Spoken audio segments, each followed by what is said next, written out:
సందర్భం.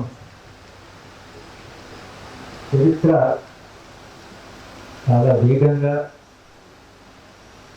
మారుతున్న దశ. ఒక్కొక్కసారి చరిత్ర కాస్త స్తబ్దంగా లేదా కాస్త మెల్లగా మారుతుంది. కానీ గత 2 వారాల్లో చరిత్ర చాలా వేగంగా మారింది. గతంలో ఎన్నడూ జరగని దీనిలో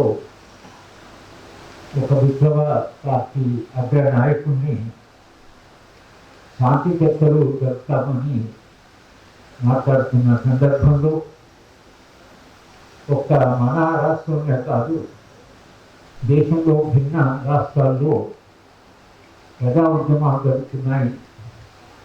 ప్రజలు శాంతిని కోరుకుంటున్నారు. చాలా చోట్ల దాదాపు 8-10 రాష్ట్రాల్లో శాంతి చర్చలు జరగాలి అనే ఉద్యమాలు కూడా జరుగుతున్నాయి. మేము కోఆర్డినేషన్ కమిటీ ఫర్ పీస్ అని ఢిల్లీలో ఏర్పడిన ఈ కొత్త సంస్థ రీతిలో దానికి దాదాపు 30 సంస్థలు దేశవ్యాప్తంగా వచ్చాయి. 45 మంది వచ్చారు. అక్కడ కూడా చాలా గట్టిగా శాంతి చర్చలు జరపాలి. ప్రభుత్వము విప్లవ పార్టీలతో కూర్చొని, ఎందుకంటే విప్లవ పార్టీలే స్వయాన శాంతి చర్చలు కోరుకుంటున్నాయి కాబట్టి శాంతి చర్చలు జరగాలని మనం ఇక్కడ తెలంగాణలో చాలా కాలంగానే మనం మాట్లాడుతున్నాం. కానీ దేశంలో కూడా భిన్న ప్రాంతాల్లో ఈ ఆకాంక్ష గత నెల రోజులుగా చాలా తీవ్రంగా జరుగుతుంది. ప్రజలు శాంతి చర్చలు కావాలంటున్నారు. ఒక విప్లవ పార్టీ శాంతి చర్చలు కావాలంటున్నారు. పౌర సమాజం ఉండే ప్రజా సంఘాలు శాంతి చర్చలు కావాలంటున్నారు. ఏ ప్రభుత్వం అయినా అది రాజ్యాంగబద్ధంగా చట్టబద్ధంగా నడుపుకుంటామని ఒక రాజ్యాంగాన్ని రాసుకొని రాజ్యాంగం మీద ప్రమాణాలు చేసి, రాజ్యాంగానికి సాష్టాంగ దండ ప్రమాణాలు చేసి, గత ఎన్నికల్లో రాజ్యాంగాన్ని పట్టుకొని రాజ్యాంగమే ఒక కేంద్ర బిందువుగా గత ఎన్నికలు జరిగాయి.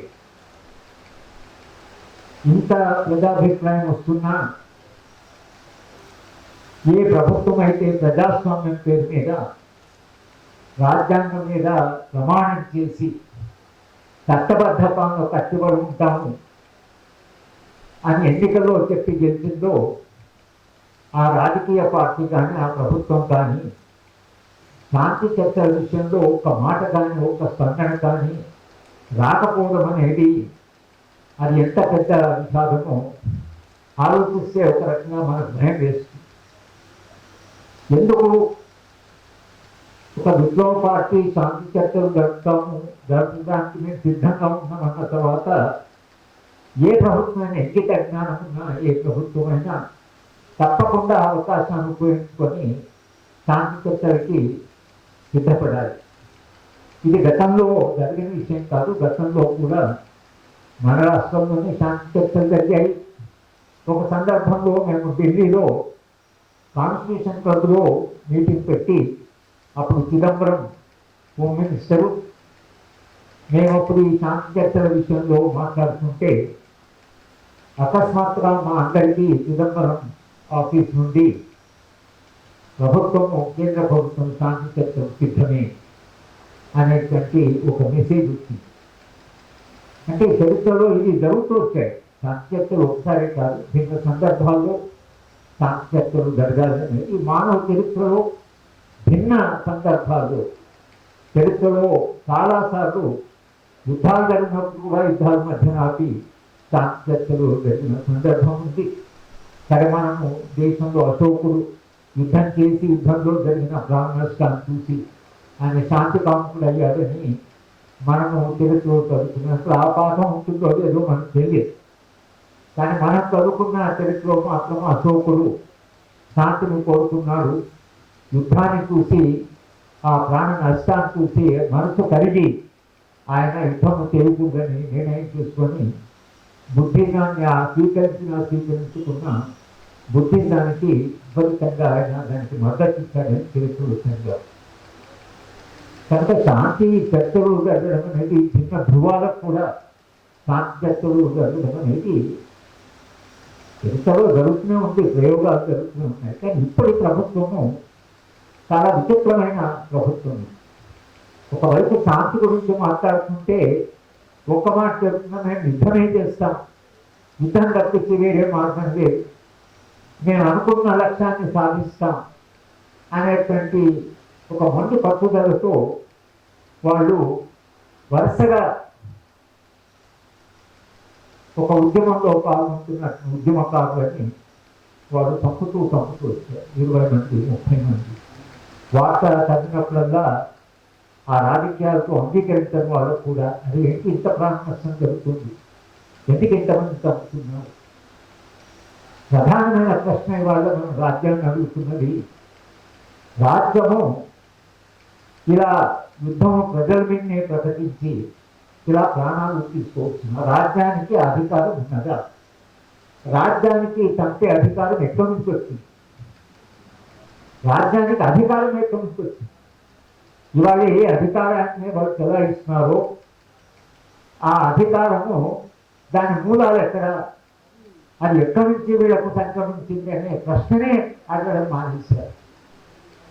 తుపాకి కొట్టడం ద్వారా నీకు రాజ్యం వచ్చిందా, లేక మీ సైనిక బలాల నుంచి రాజ్యం మీకు అధికారం వచ్చిందా?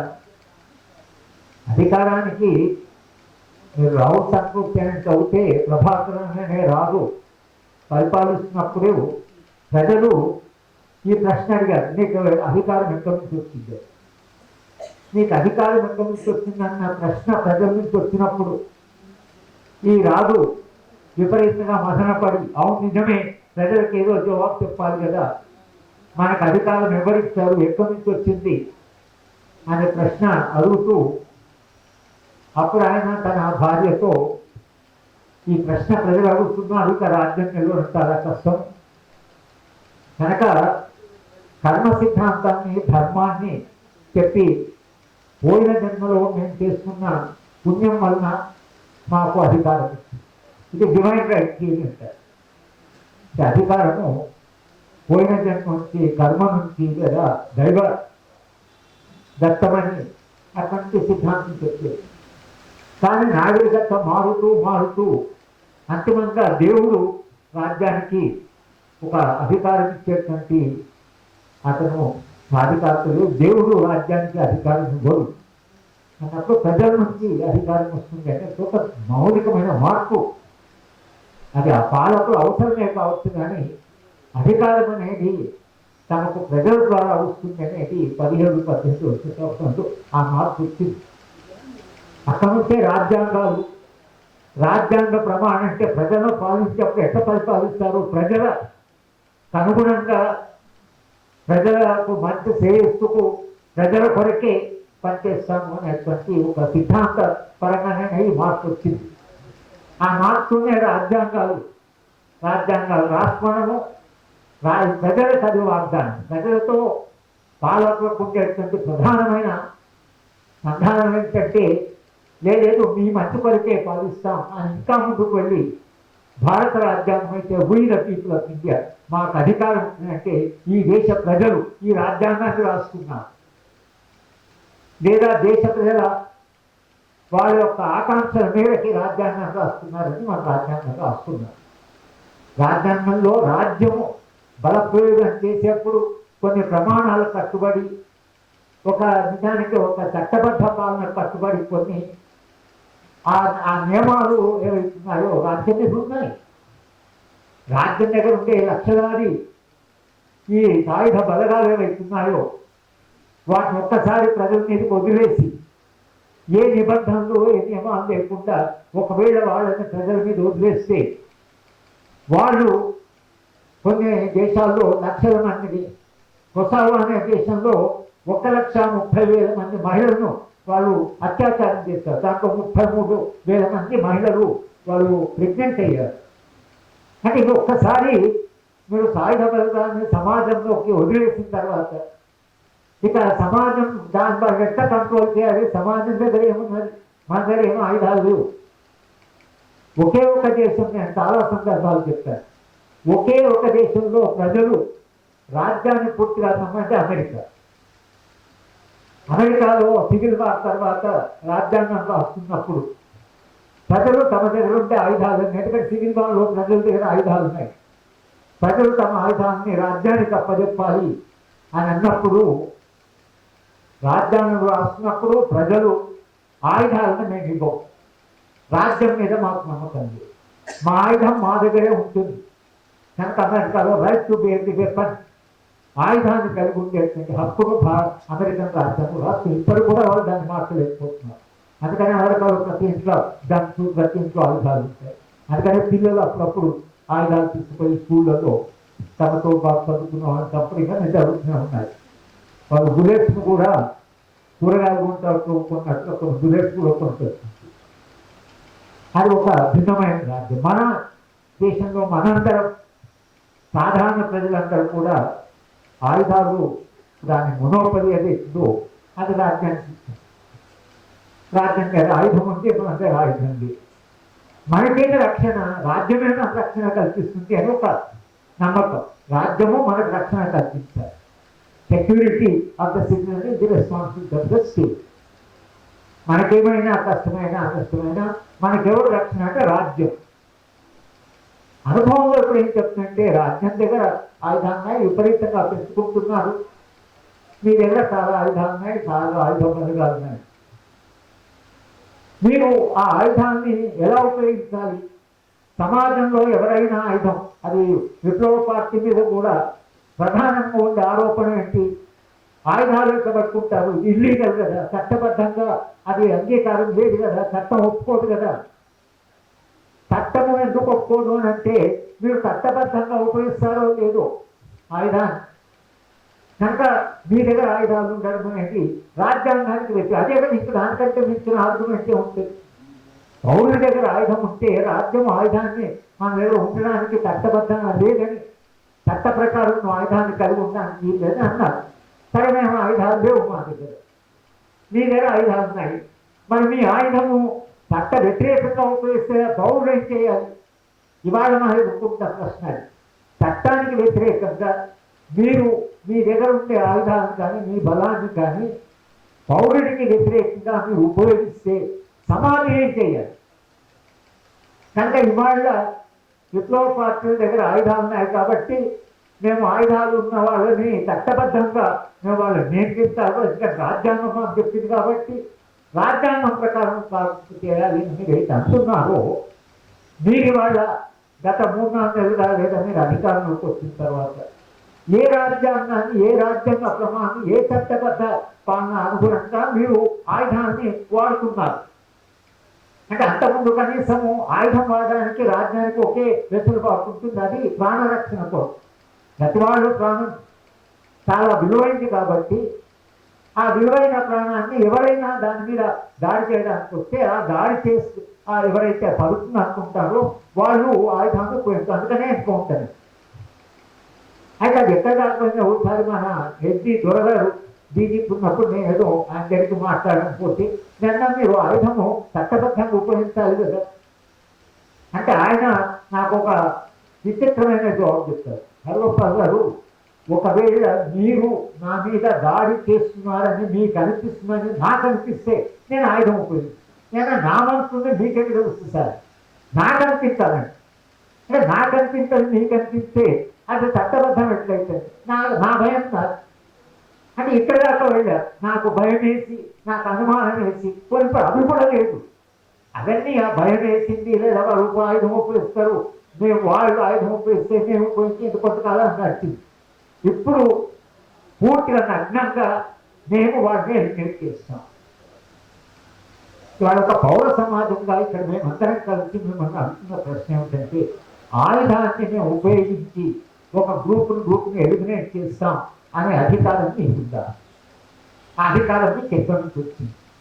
మీరు వాళ్ళ ఆయుధాన్ని ఇట్లా ఏ నియంత్రణ లేకుండా మీరు ఉపయోగిస్తే ప్రజల రక్షణ ఇవాళ సమాజం అడగవలసిన ప్రశ్న.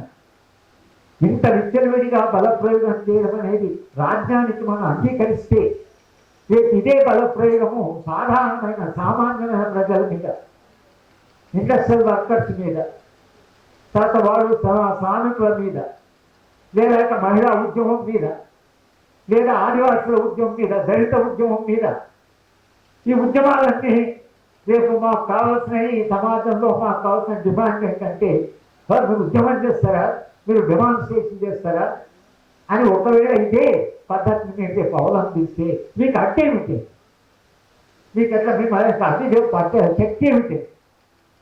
ఈ సమస్య ఇవాళ ముఖ్యంగా బస్తర్ విషయంలో మనకు చాలా స్పష్టంగా బయటపడుతుంది. ఏంటంటే ఆదివాసీ పోరాటాలు కేవలం మావోయిస్టుతో ప్రారంభం కాలేదు. మనం ఎన్నో సందర్భాలు చెప్తున్నాం.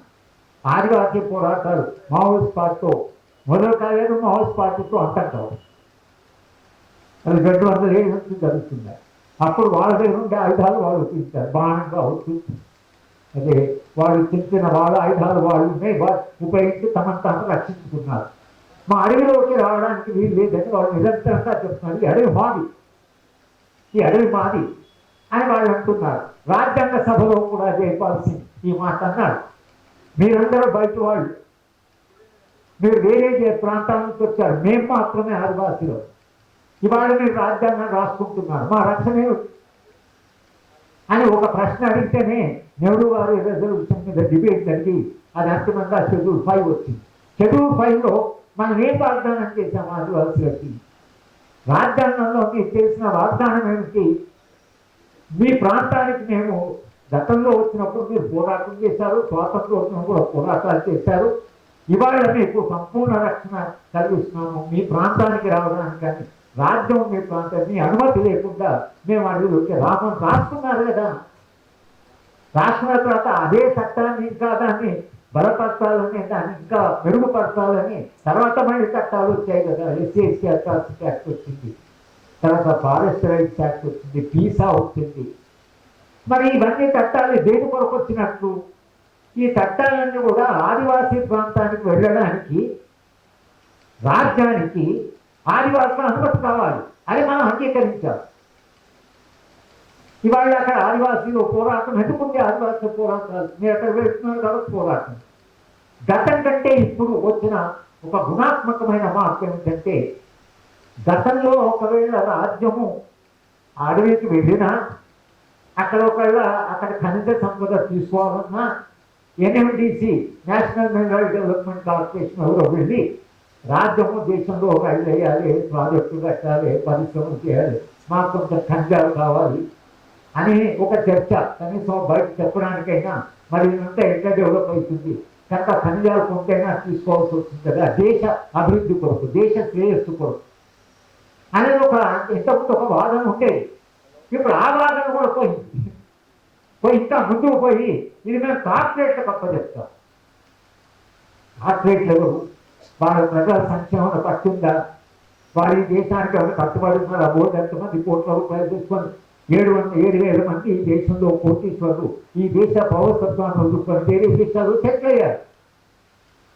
ఆ కార్పొరేట్లు వాళ్ళ లాభాలు ఏవైతున్నాయో ఆ లాభాల్లో ప్రజలు ఆదాయం, వాళ్ళు ప్రజల శ్రేయస్సు కట్టుబడి ఉన్నారా? వాళ్ళ లాభాల కొరకని వాళ్ళు ఖనిజాలు తోకుంటామంటే మీరు అమాయకులైన ఆదివాసులు, స్వార్థం లేని వాళ్ళు, ఏ కోరికలు లేని వాళ్ళు, ఇంత వాళ్ళు నిరాడంబరంగా జీవిస్తున్న ఆదివాసీలు మీద ఒక స్వార్థపరులైన డబ్బులు చేసుకుంటూ లాభాలు చేసుకుంటూ ఆ లాభాలు భిన్న మార్గాల ద్వారా చేసుకున్నటువంటి కార్పొరేట్కి అమాయకుడైనటువంటి ఆదివాసీ సంపదను మీరు అప్పచెప్తున్నారు.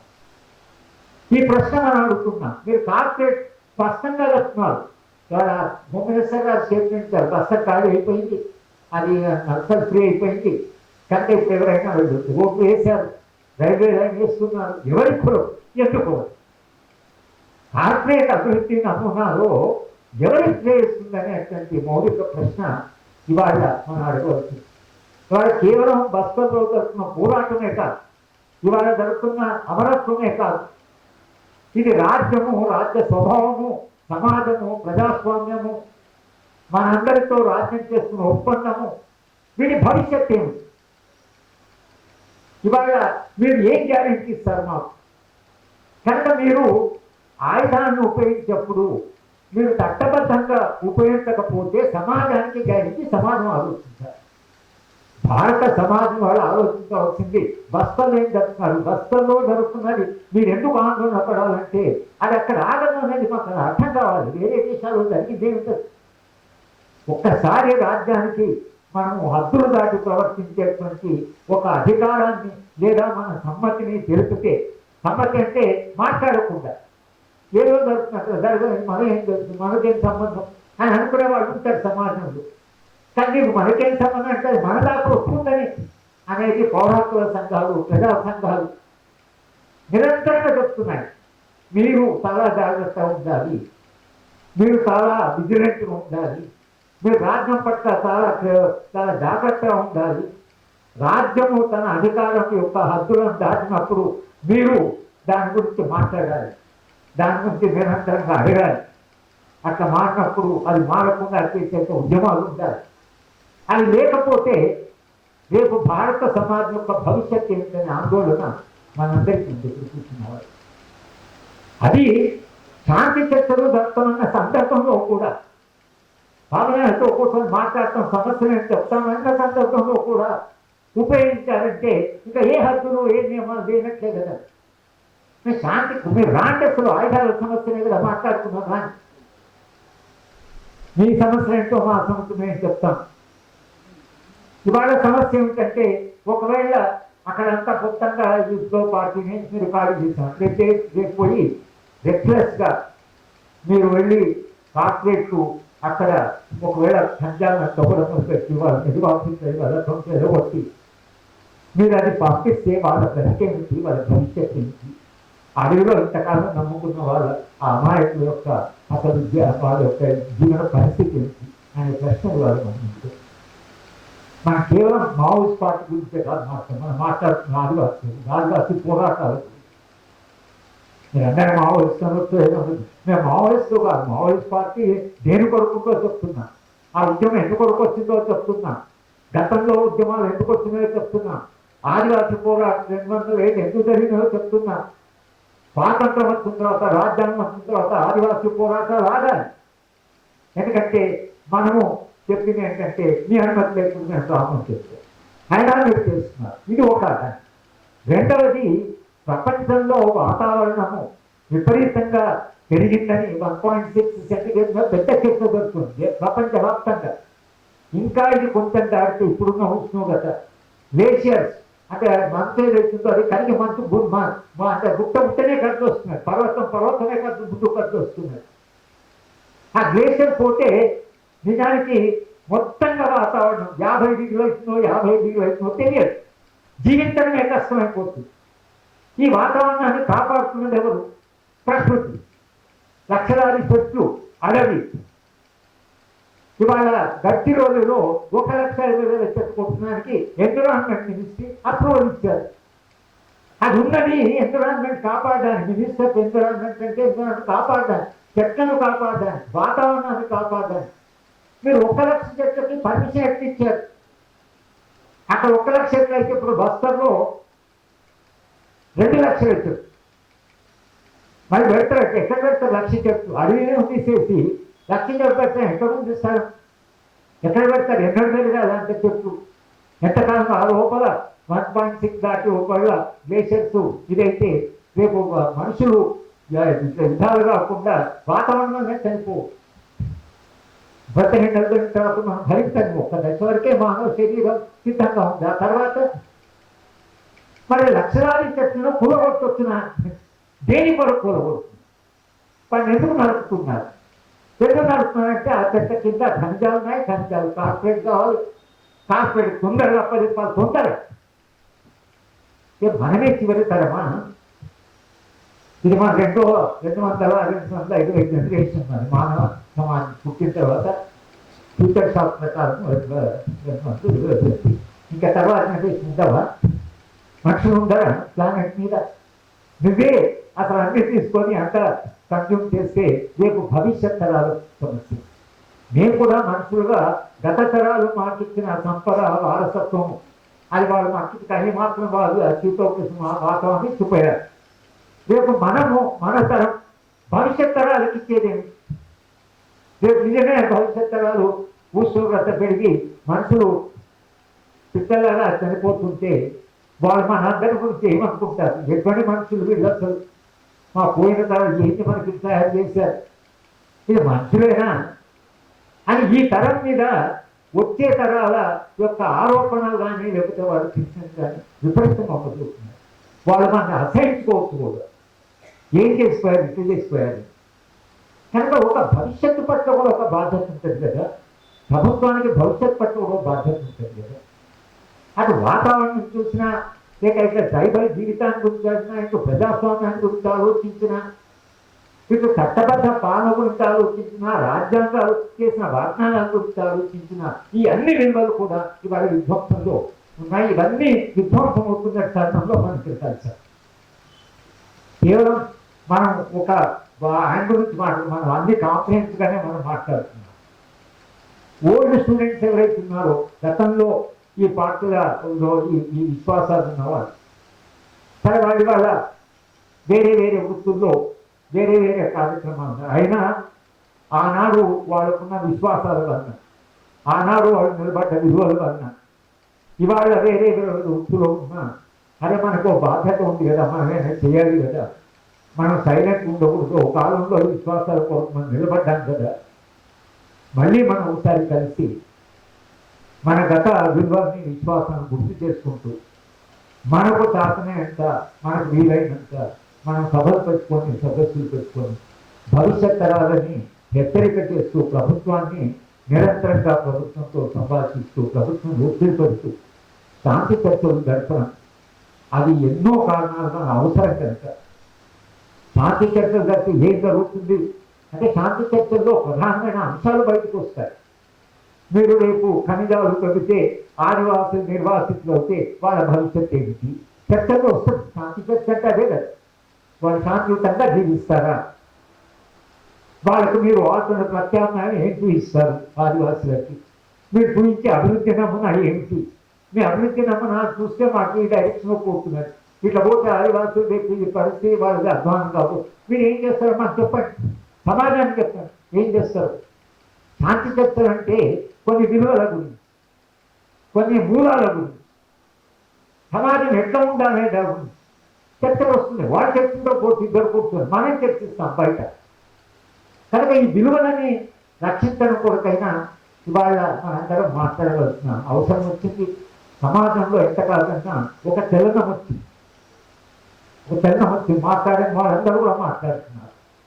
చాలామంది ప్రశ్నలు అడుగుతున్నారు, ఏంటి ఇంత అన్యాయమా, పోలీస్ కనీసం చనిపోయిన వాళ్ళకి శవాలు ఇవ్వరా, శవాన్ని ఇవ్వరా, వాళ్ళు వేళపాఠ్యం అని చెప్తుంది మాకు వీటిని అయితే ఆమె పాపం బూడిద తీసుకొని అనిపోయారు. అది కూడా అందరూ విశ్వాసం కుటుంబాలు. కానీ అందరికీ ఒక చోట వచ్చి కాల్తుంది, ఎవరు బూడిద ఎవరికి వచ్చింది, ఏం తీసుకోని నాకు తెలియదు.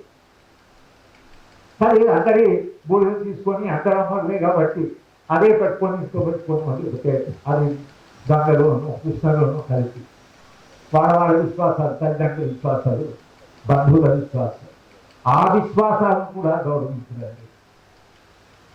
అది కూడా హిందుత్వంలో భాగంగా వచ్చిన విశ్వాసమే కదా, కనీసం ఆ విశ్వాసాన్నైనా గౌరవించాలి కదా.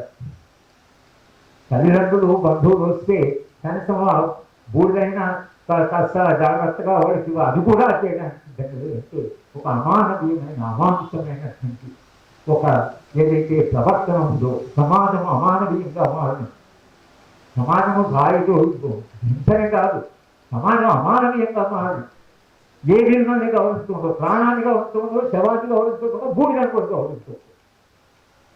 ఏమైపోయావు నువ్వు మనిషి, నువ్వు మనిషిగా ఏమైపోయావు, మానవత్వం ఏమైంది, మనుషులు ఉంటే స్పందన ఏమైంది, ప్రేమ ఏమైంది, ఈ విలువలు ఏమవుతున్నాయో, ప్రేమించడానికి కానీ, కలిసి జీవించడానికి కానీ, దుఃఖపడడానికి కానీ, చనిపోతే బాధపడతాయి, ఇవన్నీ మానవ విలువలే కదా. వాళ్ళు కూడా మనుషులే కదా, బాధపడాలి. పాపము శవాన్ని ఇవ్వకపోతే తల్లిదండ్రులు బంధువులు వచ్చారు కదా, శవాన్ని ఇవ్వాలి అని మీకు అనిపించలేదు. కొన్ని శవాన్ని కావాల్సిన తర్వాత బూడిద కావాలని పోతే ఆ బూడి మీకు అంటే ఏమీ మానవత్వము, మానవీయత, అయ్యో వీళ్ళంతా వచ్చారు కదా అనే స్పందన కోల్పోయినటువంటి ఒక రాజ్య వ్యవస్థ ఏదైతుందో ఇంత అమానవీయంగా ఇంత అమానుషంగా రాజ్యం మారుతుంటే మనందరం ఏం చేయాలి అనేటువంటి ఒక పెద్ద ప్రశ్న, ఒక పెద్ద సవాలు ఇవాళ చరిత్ర మన ముందుకు వచ్చింది. అది మన తరానికి రావడం, అది మన విషాదము, అది మన తర మీద ముఖ్యంగా మీ తర మాకంటే చిన్న వయసున్న వాళ్ళు ఎదుర్కొన్న సమస్య ఏదైతుందో అది మన జీవితంలో ఎంత పెద్ద విషాదం. పోరాటాలు జరుగుతున్నప్పుడేమో చాలా స్ఫూర్తి పొందే, కానీ పోరాటాలు నువ్వు ఇలా వచ్చి రాజ్యము ఇట్లా చేస్తుంటే ఆ రాజ్యానికి ఏమాత్రం విలువలు లేకుండా పోతే ఇటువంటి అమానవీయమైన రాజ్యాన్ని ఎట్లా మనం ఎదుర్కొంటాం అనేటువంటి ప్రశ్న ఏదైతుందో యువతరానికి, ముఖ్యంగా విద్యార్థులకి, యువకులకి ఇది మరింత పెద్ద ప్రశ్నగా వాళ్ళ తరము ఎదుర్కొనే ప్రశ్నలు మరింత కఠినమైన ప్రశ్నలు. కనుకనే ఇవాళ ఈ చర్చ జరగడం అవసరం. ఇప్పటికైనా రాజ్యానికి మనం చెప్తున్నట్టు శాంతి చర్చలు జరపండి, ఇంత నష్టం జరిగినా జరపండి. శాంతి చర్చలు ఏ ప్రశ్న వస్తే వినండి, మీ విధానాలను ఆలోచించండి, భవిష్యత్తు ఏం జరుగుతుందో మీరు చెప్పండి. నేను చెప్తున్నాం భవిష్యత్ చాలా దుర్మార్గంగా మారుతుంది, చాలా సంక్షోభంలో పడిపోతుంది అని నేను చెప్తున్నాను. మాకుండే అవగాహన మీరు చెప్పండి. మీరు ఎటువంటి సమాజం నిర్మాణం చేస్తారు, మీ సమాజంలో మనిషి ఎట్లు ఉంటాడు, మీ సమాజంలో మానవ సంబంధాలు ఏంటి, మీ సమాజంలో ఆదివాసీ ఎట్లా ఉంటారు, మీ సమాజంలో అడవి ఉంటుంది, మీ సమాజంలో ఉష్ణోగ్రత పెరుగుతుంది అని నేను చెప్తున్నాను. మీరు చెప్పండి. మీ అభివృద్ధి వలన ఏమి లాభాలు జరుగుతావో, మనిషి భవిష్యత్తు ఉంటో మీరు చెప్పండి. ఇది చర్చ. శాంతి చర్చ అంటే ఇదే కదా. ఈ శాంతి చర్చ జరపమని ఇంత అన్నవాళ్ళు ఒక్క మాట ఇంతవరకు మాట్లాడలేదు, కానీ అది వాళ్ళు మాట్లాడలేదని మనం మాట్లాడకుండా ఉండడం అనేది ప్రమాదం కనుక ఇవాళ మనం ఈ సదస్సు పెట్టుకొని మరొకసారి రాజ్యానికి మీరు శాంతి చర్చలు జరుపుతామని వాళ్ళు అన్నారు. కాబట్టి మీరు సమాజం మంచి కొరకైనా లేదా భవిష్యత్ కొరకైనా శాంతి చర్చలు జరపండి, ఇది చారిత్రక అవసరం అని మనం మరొకసారి చెప్తూ ఈ సభ నిర్వహించిన వారందరికీ కూడా అభినందన చెప్తూ నేను